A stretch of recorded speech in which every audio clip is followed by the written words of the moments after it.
પોરબંદરમાં એક યુવકને જૂની કોટ ખાતે બોલાવી ગાડીમાં અપહરણ કરી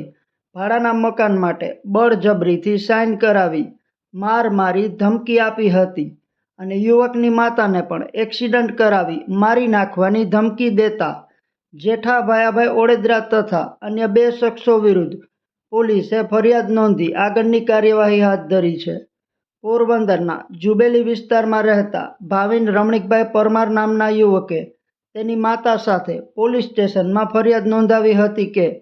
જેઠા ભાયાભાઈ ઓડેદરા તેમજ તેની સાથેના બીજા 2 અજાણ્યા શખ્સો જે મકાનમાં ભાડે રહે છે તે મકાન ખાલી કરાવવાના આશ્રયથી તારીખ 5/12/2024ના જૂની કોર્ટ પાછળથી તેની ગાડીમાં બેસાડી અપહરણ કરી લઈ જઈ તેની ગાડીમાં 1.5-2 કલાક સુધી ગોંધી રાખી યુવકના હાથ પગ ભાંગી નાખવાની તેમજ તેની માતાને એક્સિડન્ટ કરી મારી નાખવાની ધમકી આપી 11 માસનો ભાડા કરાર તેમજ સમાધાન કરારમાં બળજબરીથી સાઇન કરાવી લેતા યુવકે પોલીસ સ્ટેશને જઈ આરોપીઓ વિરુદ્ધ ફરિયાદ લખાવી પોલીસે ધોરણસરની કાર્યવાહી કરે તેવી માંગ ઉઠાવી હતી।